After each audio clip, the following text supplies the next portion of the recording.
Hi, Sean here from the Trusted Agent Podcast, and thank you for joining us on today's show, where each week we talk to experts both inside the industry and outside the real estate industry to gain their unique perspectives on what they believe real estate agents can do to build their credibility, efficiencies, and connections with others. A huge shout out to our sponsor, Rezo, Real Estate Sales Online, who's absolutely revolutionizing how real estate agents deal with prospective buyers and vendors.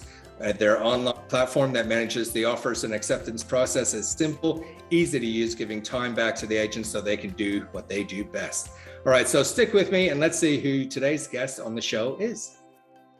Hi, everyone. Sean here from the Trusted Agent Podcast, and thank you so much for joining us today. Today, we have Andrew Morello with us. Now, if you don't know who Andrew Morello is, he's a personality, and he's so vast of his knowledge in all things real estate sales and sales in general, and how to lift your performance to the next level. He was the winner of the first Apprentice in Australia, and he was with Jealous Craig and Compton and Green, and he's got so much wealth he's going to share with us today. So stick around. G'day, Andrew. Thanks for joining us today. Thanks for having me, Sean. Very excited. Thanks very much. And I just wanted to ask. First of all, I'm just going to get this out of the way. Yep. What was it like working with Mark Bouris for the Yellow Brick Road from the beginning? Mark is like a second dad to me. So he's got 4 sons, but I used to make a joke that I was the 5th son, right? So Mark is just an amazing man. He really believes in people. He's old school, it's very much a no bullshit environment. He did a smart move. So he gave me an opportunity to invest in Yellow Brick Road a year after I started doing, working there. And I really had sort of always owned my own business. So I think he realized that I wasn't going to stay there for very long. And I ended up doing 10 years full time with him. Invested in things like the Entourage at a seed level, and invested in some other, property companies and did my own developments and so forth. But this was the great thing about Mark Bouris. He was very much, all about the entrepreneurial hierarchy, taking people from technicians into managers into leaders into entrepreneurs. And as long as you came to him with an open heart and an open mind, he was really, really, willing to back you and take you to the next level. That's wonderful. Congratulations. I know it's so long ago, but 2009, 2010, when it was on, but what a pathway it set you on. And you were already successful in real estate sales. Yes. As well. So when you got the call from Mark, what did you have on your plate at the time? I just listed, which we'll talk about. I just listed 40 auctions, interestingly enough. So I didn't know I had one. So I just listed 40 auctions. But it's interesting you say that, because often Mark and I would speak at conferences together. And at the end of the day, they might bring all the speakers out. So often they'd use me either for the morning or just before lunch or just after lunch. So from an energy point of view, Mark he's a lot more intricate and detailed and so forth. Like that's his actually, amazing ability that he has. He actually is an extremely, by nature, an introvert by nature, naturally, but he gets up in front of 2,000 people at a conference and will speak. So often they would book Mark and I, and they'd, put a whole spin on it, like, the Master and the Apprentice, and and they then, I'd go there and do like an Apprentice challenge with them, and Mark would rock up on the last day of day 3 of this conference. We're both getting paid, and I used to love, I love doing stuff like that. But then when they would do a Q&A, people would often ask, they'd go to Mark, what do you think Morello would have been as successful as he is today without you? Right? It's a really good question. Like people say, like talking about like mentors and coaches and all that sort of stuff. And Mark said, Morello was already successful before me. So this is verbatim sort of what he would say. He was already successful before me. All work, winning the Apprentice and working at Yellow Brick Road and working alongside me is accelerate his success. So he was always going to achieve the things that he's achieved in his life, but it's shortened the amount of time. So keeping in mind that I just been on TV, there was, opportunity, I would never have probably met Jack and invested in the Entourage. I would never have met Stuart Cook and invested in Flav. I would never have met, some of the amazing people that I've met if I hadn't done the Apprentice. So all it's done is fast track, and all it did was fast track. And Mark was an amazing propellant around that, right? He just obviously gave 110% and really coached me. And this is we talk about the Entourage, and one of the big things that the Entourage we say, you know, you need to have a coach. Doesn't matter if you're starting out, doesn't matter if you're, you know, if you're doing $5 million a year, doesn't matter if you're doing $100 million a year, all great successful people that are aiming to, you know, scale up and go to the next level have great coaches. That's just a reality. Absolutely. Yeah, I challenge anyone watching or listening to this today to think about the most successful times in their lives and who is the people around them that help them over that period, because very few people actually do it alone. They get inspired, they get mentored, they get taught from the people they surround themselves with. So let's dive in a little bit more about it from the beginning. But the Trusted Agent podcast was designed to start the conversation in real estate that no agent really wants to have, which is essentially that public perception is you don't trust real estate agents. And sometimes it's warranted. Which is ironic because they have everyone's alarm code and everybody's keys to their house. Keys to the house. So I'm like, wait a minute, how do you not trust these people? Like, it's the irony of the business, you know, of the industry. Absolutely. And I don't believe it is actually warranted.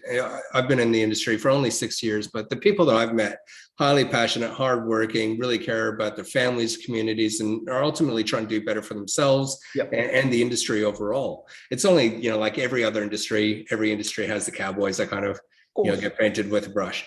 But so we talked about the Trusted Agent podcast in the sense that if trust is the number one issue that agents face, then what can agents do to build greater credibility, efficiencies, and connection with others that ultimately leads to trust?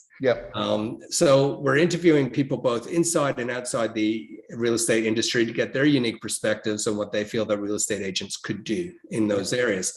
When I was talking to John Baker about potential people, he mentioned you, and I was like, yeah, got to get Andrew on board. And yeah, we used to work together, and then he's come over the years. He's come in and out of Entourage events, which is great. And he's your classic scenario where he's not a real estate agent. You know, he's just like the nice guy, and he kills them with kindness. Right? He's not in real estate anymore. I know now he's doing the BD work for the tech company, but you know, property tech company. But he there's a perfect classic scenario, right? Like if someone goes to me, like we run at the Entourage, we run two-day sales training days, and I had a whole bunch of members, you know, ring me and go, you know, that was the best sales training we ever. So it was Jack, myself, Steve Lakovich.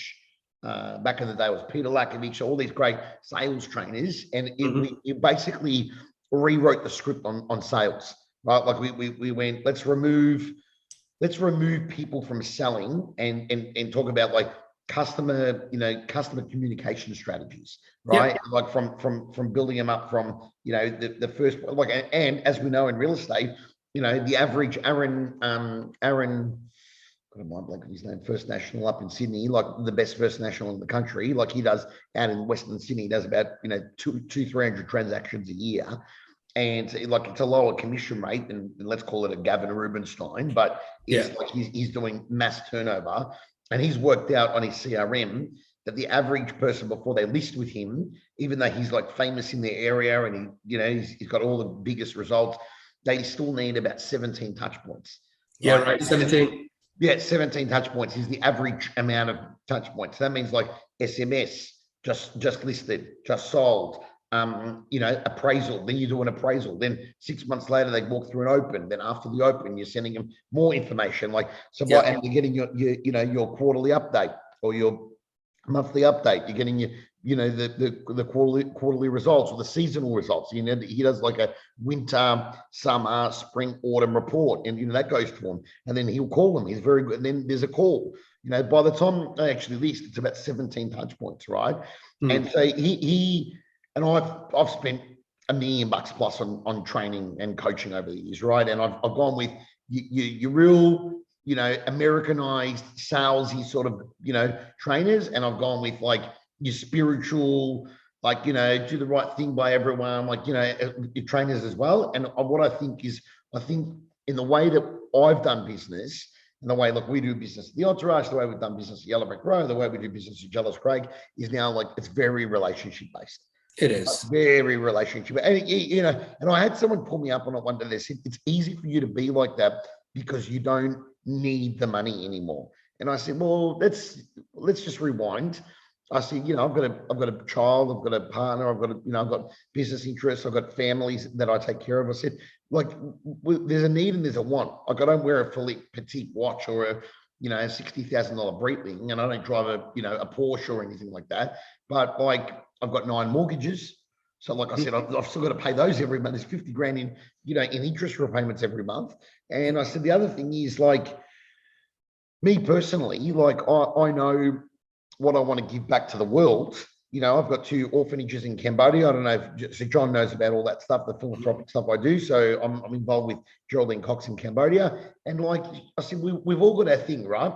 So all I want to do is become more efficient and more effective at the way we speak to people. So we have to do less work in order to do business with them. Like, there's no ulterior motive. And I say to people with regard to the Entourage or Jealous Craig or Yellow Brick Road, I said, like, water finds its own level. Good people find each other.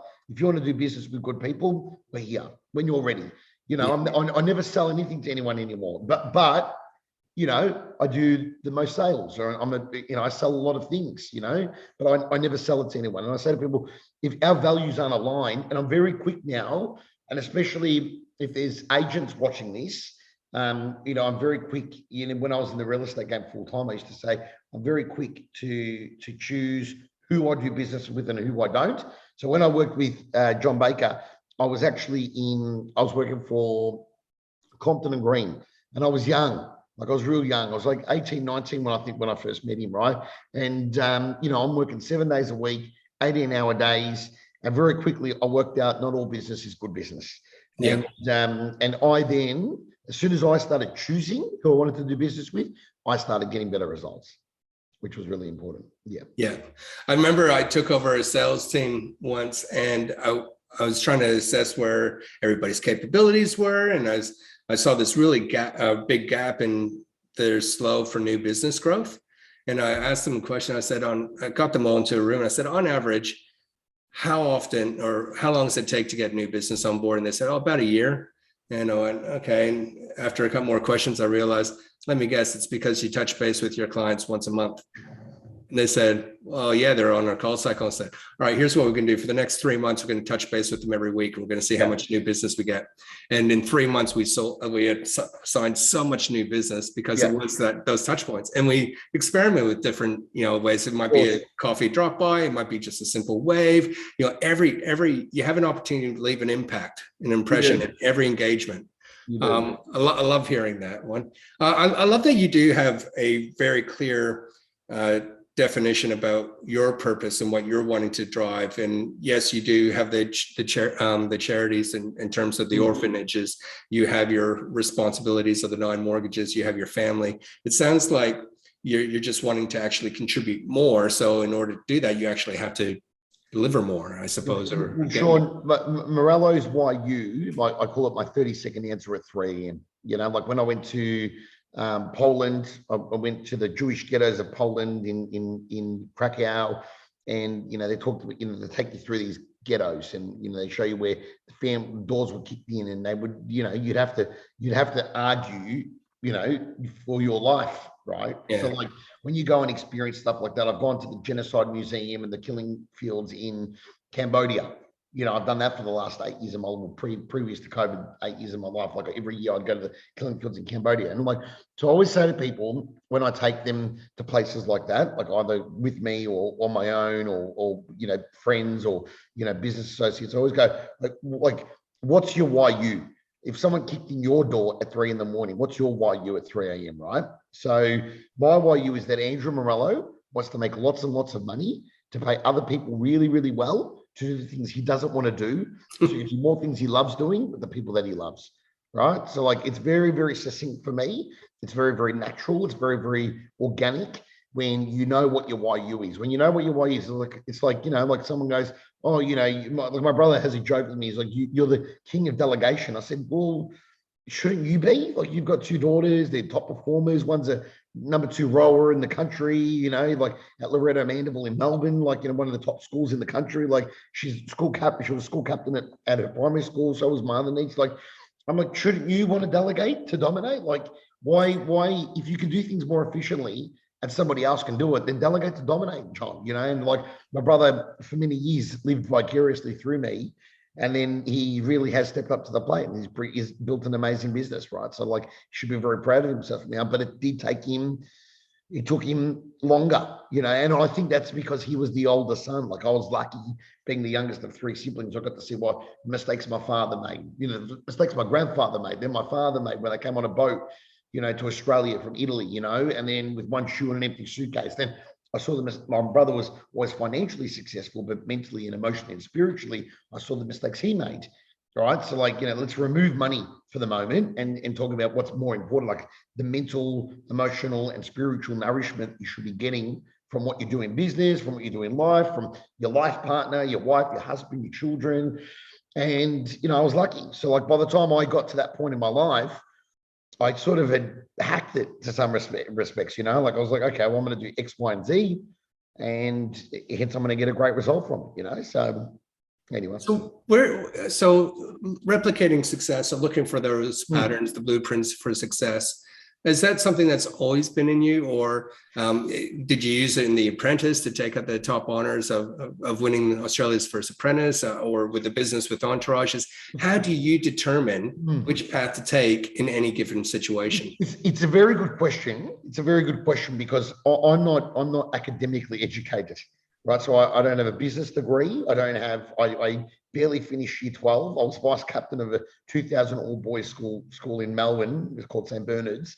But my brother was school captain. My brother went to uni. My sister went to uni. She went to uni in the UK as well. Studied over there.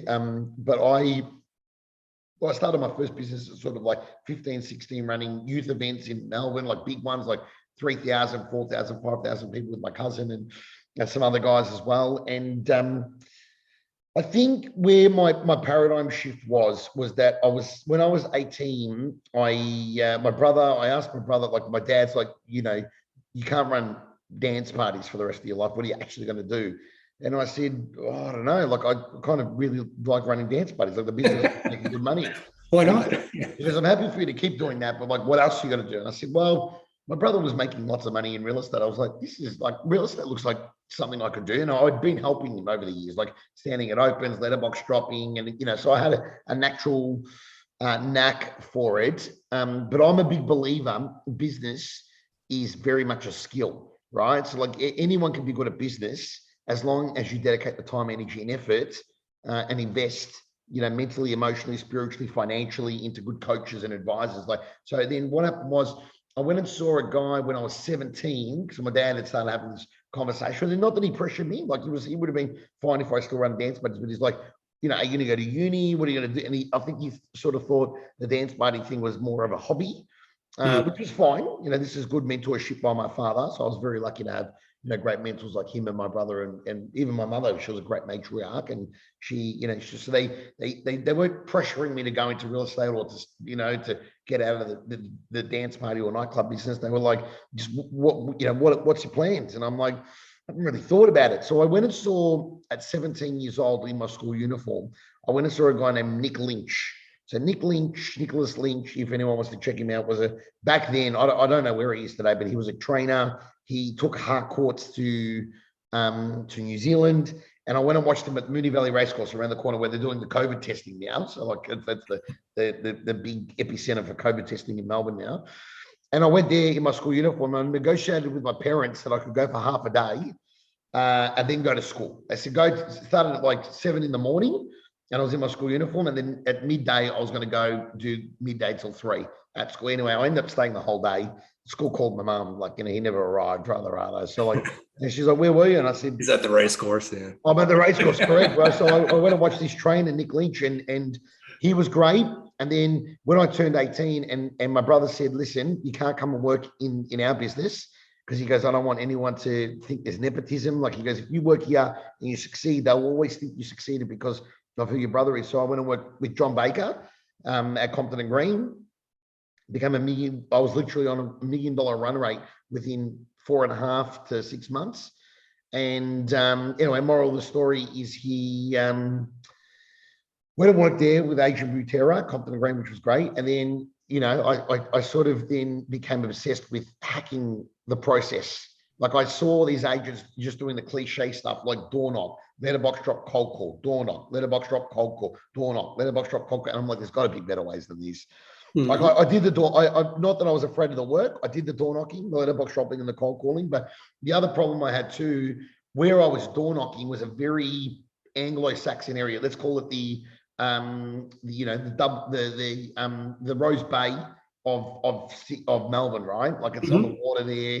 And I was door knocking, and I was this little ethnic kid, driving a little MR2 Spider convertible, and it was like I wasn't getting the runs on the board doing the traditional stuff. So then I realized I had to become more efficient and effective at meeting good people and building relationships. And then, I started listing the 2, the 3, the 4, the $5 million properties. And then as soon as I started doing that, then I realized, wait a second, there's a better way of doing this here, right? But I still did the basics. So I'm not here to say to people, just because you've got you're really good at social media or really good at database management, you still need to do the bait. Like getting out there and door knocking was great. Even if it was 100 no's, I met 100 new people, right? And then at some point I'd list the property in their street, and they'd come through and open. They're like, "Oh, you knocked on my door," and I'm like, okay. So so I still did the knock on a lot of doors. Yeah, I knocked on a lot of doors. Literally, I reckon in the period of time I was in real estate between the Moonee Valley municipality and the Hobsons Bay municipality, I would have knocked on 10,000 doors. Yeah. So I did the door knocking as well, but I generally did it with purpose. And there's a big point of difference, I think, with successful agents and mediocre agents. Like most agents are successful in their own right, but there's a difference between mediocre and success, like uber successful.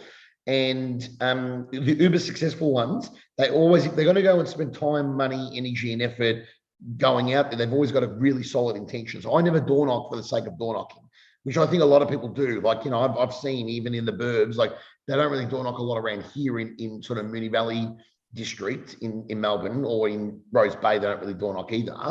But what I used to do is door knock the street that I listed in, or door knock the street that I sold in, or door knock the street that my competitors sold in, because they wouldn't door knock and nobody would know. Like, this is the misconception that people have, right? Okay, I'll ask you, I'll pick your brain here, right? So how many people, what percentage of the Australian population do you think is in real estate mode at any one time? They're either buying, selling, renting their property, or renting from a landlord. What percentage at any one time of Australia do you think is in real estate mode? Oh, let's say 40%. Because we're in the industry. No, that was a total guess. I'm actually thinking about my total neighborhood. Was I close? No, because we're in the industry, right? This is the thing. It's actually not. It's not. But most people in the industry will say 20 to 50%. They're like, everyone's thinking about selling or buying, and I'm like, actually, they're not. Like the average, the population of the 25 million Australians, the population at any one time that's thinking about listing, selling, buying, renting, leasing their place is 3%. It's only 3%. It's only 3% at any one time, right? At any one time, it's only 3%. But we think, because we're in the industry, everyone's interested in buying and selling. So as an agent, there's a lot of ego here, right? Because they think, not ego in a bad way, but there's this ego in like, everyone's wants to have a chat with me. Everyone's buying or selling real estate, but they're not. It's 3% at any one time. So if I see the board, for example, if there's a board on Ascalon, or let's call it in Byron Street, one of the side streets that I own a property in, right? So Byron Street, Moonee Ponds, let's call it, there's 100 houses in that street. If I put a Entourage board up or a Jealous Craig board up, and then I went and door knocked on those 100 doors and I said, "Hi, I'm Andrew Morello from Jealous Craig Real Estate." Even if it wasn't, let's say it was a Nelson Alexander board.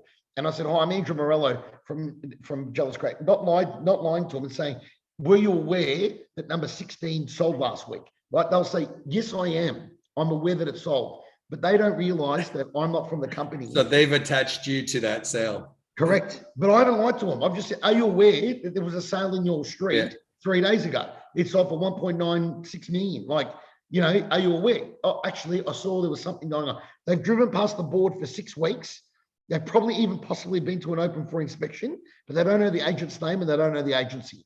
Because we're the ones with the ego that think that everybody knows who we are and who our brand is, right? But it's not a real thing. Like the average person will walk past it every day on the way to the train station, will drive past it every day 3 or 4 times while they're picking up the kids, dropping them off. They won't know what, if you ask them at their door, what company is selling number 16 or sold. They don't care. They don't care. They've got no idea. But when you tell them it's sold for 1.96 million, you can see by their facial expressions if they think it's good or bad. And they go, oh, that's interesting. I said, okay, did you get a chance to go through the property? Actually, I did. I went through one of the opens. What do you think? Great. So at this point, I'm not the agent who's taken them through. Some of my competitor has sold it, right? I said, did you go through the open? And they're like, yeah. I said, do you reckon your place is, you know, do you reckon, like there's a lot of buyers interested in this pocket?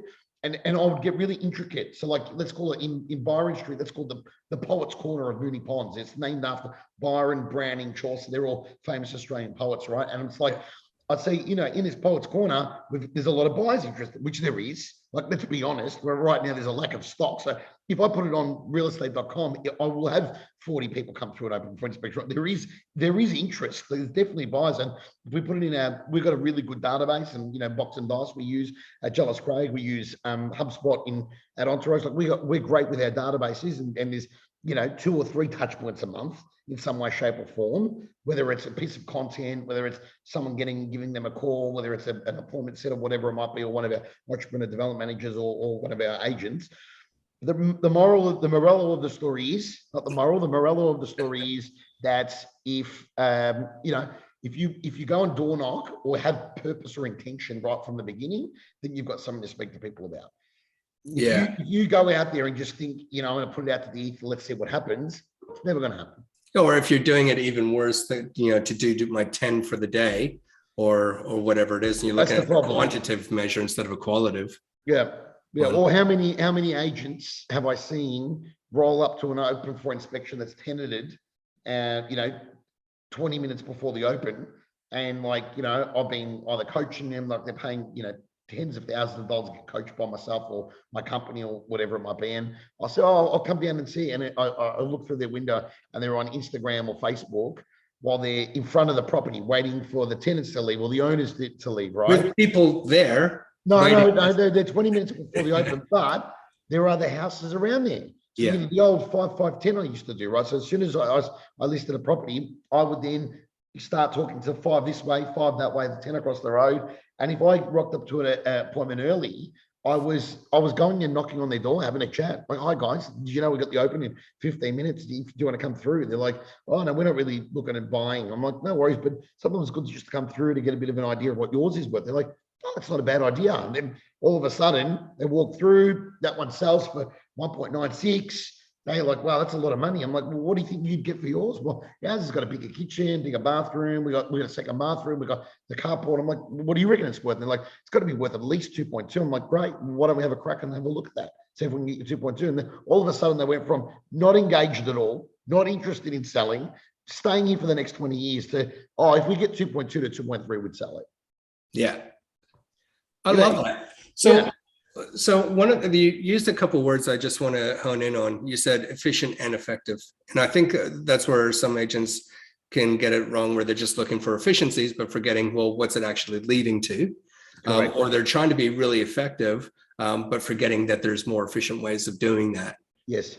So what were the couple things you did as your 19-year-old self driving around in the Anglo-Saxon that helped you bypass that credibility factor, where he's being a young agent who I don't know from here? What are the 1 to 2 things that you did to make yourself more efficient and effective? Great question, Sean. Great question. So 2 things I used to get them to do. I used to say to any vendor thinking about selling with me that they should do 2 things. First of all, they should come to one of my open for inspections and shop me. Like, if you're thinking about, so go to one of my opens versus somebody else's. And I had champagne, I had, you know, cookie dough cooking in the, you know, in the ovens. I had the coffee percolator going. It was a show, right? It was every open, even if it was, and I'm not going to mention his name. There's a particular agent in Melbourne that's got a very bad reputation, but something he did teach me, and that nobody can take away from me. So he might have a bad reputation, but no, so I won't mention his name for defamation purposes. But I'll say he's known for just doing the wrong thing by so many people. But one thing he did do very well is he taught me, whether it's a one bedroom, a $350,000 one bedroom on the railway lines around the corner, or a $6.8 million house in Park Street, Moonee Ponds, you need to treat it the same. And so like when someone came through, like, people would be like, oh, I've got these tenants, they, like one's Indian, one's Sri Lankan, they do all this cooking and all. Like, no worries, let's get in there, let's have a look at it, right? And it's like, okay, obviously culturally, sometimes it'd be like 3 or 4 of them living in a 2-bedroom apartment. I said, so, okay, culturally, this is what's going on here. So I said, why don't we sit down with them, give them half rent for the next 6 weeks while we're selling the place. I said, let's get the painter through. Let's give them free rent for the next month for the sake of the story, right? Like, let's get them on side. So I'd go and sit with the tenant and get them on side, and I'd explain to them the benefit of getting a great new landlord. If there was a long lease, or the benefit to them. I'd negotiated already with the owner that if we, when we sold it, we'd give them a month's free rent. So like if we sold it with a 4-month settlement. So I'd say to the vendors, do 2 things. One, go and see somebody else's open for inspection, and go and see mine. And you can compare the two, number one. Number two, I went to 3 of my competitors' opens a week. I didn't do that. Like, I was respectful about it. I took my badge off. I took, I wouldn't, if I saw a vendor or a buyer that I knew, I would tell them, if they went to go talk to me, I'd say, listen, this isn't my open for inspection. If you want to have a chat with me, I'll be at the front. We can have a chat at the front, but obviously I want to be respectful to the person who's open it is. So I would just go and look and see the way they'd present a property. Did they have music on? Did they burn a candle? Did they bring a speaker? Did they have their profile out? Did they have where the closest schools were? Did they have comparable sales out? Were they laminated? Or was it pieces of paper? Was it laminated with pieces of paper to give to other people? Like, so all of a sudden I'm going, okay, what's best practice? What's world class? Like, whether it was a property that's making me $10,000 or $70,000, is it world class? If it's not world class, then it's not Morello. That's it. So that was number one. Number two, I'd get them to do is I'd say, and when I was 18, 19, 20, 21, 22, and so forth, I'd say, ring my phone on a Friday night. I said, or back when I was in Williamstown, when I started at Compton Green, I used to say, it was where George Bouris has opened up the Republic now in Ferguson Street. Before it was George Bouris's restaurant, it was the Hobson's Bay Hotel. And I'd say to him, go on a Friday night, do yourself a favor, go for a Palmer at the Hobson's Bay Hotel. I said, have you been to Hobson's Bay Hotel? They're like, yeah, we love the Hobson's Bay Hotel. We've been on there for 20 years. It's great. Go there on a Friday night, look at the bar, you'll see 20 agents there, like from all different companies. I said, like, because that's the culture that was in, it was a boys' club. It was like knock off at 1 o'clock on a Friday, have a long lunch, then go and have drinks for the rest of the night. Like, give me a call. Like Saturday is grand final day for an agent. Yep. But for some reason, they go and get drunk on a Friday night. I'm like, the day that you're supposed to be on the ball is Saturday. Like, if you're going to get drunk any night, go get drunk on Sunday night or Saturday night, right? So, like, well, you might be in an area where they do Sunday open, so maybe on a Sunday night. So anyway, moral of the story is that I said, if you ring my phone on a Friday night, let's say a buyer rings my phone, it says, hi, we're coming to the open for inspection tomorrow at 26 Smith Street in Williamstown. What are you quoting on that? And I'd say, we're quoting 3.2 to 3.4. And I'd ask him, I'd say, listen, how serious are you about this property? Because tomorrow I've got 30 groups coming through. They're like, we're very serious. I said, great. Why don't I ring the owner, see if we can get you through tonight? And they're like, can you do that? I'm like, of course I'm going to do that. I'm the listing agent, right? So, like, I'm going to ring the owner, tell him to go have dinner at the Hobson's Bay Hotel, right? While I take someone through their house, and they're going to go, okay, I'll take them through 8 o'clock at night on a Friday night, right? So, like, if they're coming on a Friday night at 8 p.m., they're serious. Yeah, they're serious. You want to talk about qualifying a buyer. These people have driven from, 45 minutes away through traffic on a Friday night to get there, and they're coming to see it the night before the open, right? Anyway, we would walk out, let them do their thing. I'd give them a quick tour, then I'd be like, guys, take your time. I want to be at the front. Anything you need, you come and have a chat with me. Let them stay in there for 20, 30, 40 minutes, come out the front. They're like, oh, thank you so much for getting us through. I'm like, great. I said, how'd you go? And they said, oh, we love it. I said, great. So I said, what would you pay for it? And they're like, oh, well, 3.2 to 3.4 seems on the mark. Like it's not obscure. I said, well, let me explain something to you. If you give me something at the top of the range tonight, because tomorrow you're going to be competing against 30 other people. So you give me something at the so when I started in real estate in 2003, it was a bad market in Melbourne. So like you had to put magic. You had to create magic. Like not lie to people. Like people like that's where I think a lot of agents had a bad reputation because it was a tough market. You'd get 3 people through an open, 2 weren't qualified, 1 was qualified, but they looked at 6 other properties, right? So it's like, so if you had a really qualified buyer, so listen, give me something at the top of the mark. Let's sign a contract tonight. Let's, just give me a check. I'm not going to bank it. Give me a check to attach to it. Let me go around the corner to the Hobson's Bay Hotel where my vendors are. Let me present it to them. And I said, your worst case scenario is you know where you stand and you can come through the open tomorrow morning at 11 a.m. with your dad or your cousins or your brother or your sister or you if you want to do that. But I said, your best case scenario, you should take it off the market tonight and you don't have to compete against the rest of the market. And they're like, oh, that's great. So they give me an offer. Oh, we'll give you 3.3. I said, give me top of the range. 3.4. We've quoted 3.2 to 3.4 because the owners believe it's worth that. I believe it's worth that. So give me 3.4 and let me go and present it to them. Take it back. 3.4. They were freaking out. The owners would be like, what? How did you get that already? I'm like, Friday night special. I used to call it the Morello Friday night special. So, and that was the big point of difference when, that I said to vendors, I said, ring me 8 o'clock on a Friday night and ask me, what I'm doing. Or see where I am, And I said, how many people would you invite to the Friday night, special viewing? Would you already know that one person? It's a very good point because I initially started just doing one person, but then what I found is having 2 or 3 on a Friday night special in, walking around, having a look at this off market, private open for inspection was very useful because even if the other people didn't put an offer in, you've hit the nail on the head. There was this, edification is the right word. There was an edification of the property, right? So like people were like, wow, and even if somebody's not going to buy it, they can still I'm in a property here that's built in 1888 and there's beautiful this is the original feature ceilings and this is the original stable.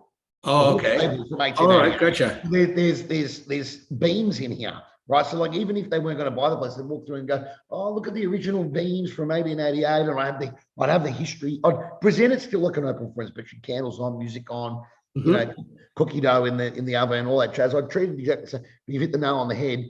I'd create this element of competition, and they would do it to themselves. They're like, oh shit, there's another 2 couples. Like, no, we need to beat them, and I'd be like, guys, as you can see, there's some interest in the property. Yeah, what offer would you like to make? Oh, we're going to make this. Great. Let's go back to the office, put it in writing. I can present it to the vendors tonight. It's 8:30. I'm like, great. Why is it not a good time? It's 8:30 at night. Like, did you have something else on tonight? I'm like, you've just come all the way here to look at it. Like, obviously, if you're interested in buying it, let's put something in writing. And I think the other thing I did very, very well was I positioned with buyers I called it, it was like the Morello 7 out of 10 rule. What I'd do is before they get there or before I take them through a property, especially in a tough market, like now there's no stock. So like right now you list it, like vendors are your hard work right now. So if you can convince them to sell, they're going to do well. It's them getting out of their own way, right? So there's no stock on the market. But when there's too much stock on the market, what happens is that these buyers, and in particular, not in, once again, in as much political correctness as I can do here, generally it was the wife who just had this magical list that she thought she was going to find this property that ticked 10 out of 10 boxes. And I'd go, Mary, taking you through 3, like, remember what I said, the 7 out of 10 rule. If it ticks 7 out of 10 boxes, then just factor those 3 boxes that it doesn't tick into the offer that you make. So if they want 5 million, you make an offer, keeping in mind that you want to redo the kitchen for 150, right? So like, if you do that, we've got a better chance of getting this over the line than waiting for the perfect kitchen or the perfect butler's pantry or the perfect walk-in robe. Like, you can go and get all this stuff done. Go get an architect. An architect can do some drawings for 6 or 7 grand. Then you can go get a carpenter to come in for 15 grand, and then you can get a painter and like I said, I'm happy to organize all that for you. But like, don't miss out on this property because it doesn't have the second bathroom, or it doesn't have the fifth bedroom, or it doesn't have this. I'm like, these are boxes. If it's got everything else, let's put all those ducks in a row, then we can work out the best next steps from there. I love it. Andrew, you've given us so much. You've given us 10,000 doors, Friday night special, 17 touch points, 2 to 3 a month, the 5-5-10, box and dice of creating efficiencies, the 7 out of 10 Morello rule. I mean, that's awesome. How much more do you have in your toolkit? I got plenty, Sean. I got plenty. We probably need to do it over a bottle of wine or Dan, we probably need to do it at Catalina's. You got to bring we'll go to Catalina's on the boardwalk there, and we'll watch the boats and the seaplanes come in and out, and we can do a next episode from there. That sounds unreal. I'm conscious of time, and thank you so much for all your time today, Andrew. I do want to thank our listeners if for watching us and joining us today. If anybody wants to get in touch with you, either for coaching or development, you got the Entourage. You're up to your 13th year, I think, with the Entourage. Yep. So feel free to reach out to I'm very good on Instagram. So at Andrew Morello, obviously. I'm on Facebook, Andrew Marcello, Marcello, Andrew Marcello Morello. And then last but not least, LinkedIn. And then obviously feel free to reach out to the Entourage directly. You can ask to speak to me, and they'll book you in. I'm even happy for you to pop my email under this podcast as well. So if anyone wants to email me, someone in my team will reach out to them and book a one-on-one session. And what's your email address, sorry? Morello at the-entourage.com.au. Excellent. And the Entourage is such a great program as well. So if anyone's passionate about sales or lifting to the next level, I can absolutely recommend them. Andrew, you're a true gentleman. I feel like that bottle would not last us the hours I know that we might have to get Perfect. To. Well, I'm looking forward to hearing when you're back in Rose Bay, and we can go reminisce down Eleanor Ave and have some wines. That sounds awesome. For those that joined us today, thank you very much for joining us on the Trusted Agent podcast, and we look forward to seeing you on the next episode. Bye. Bye.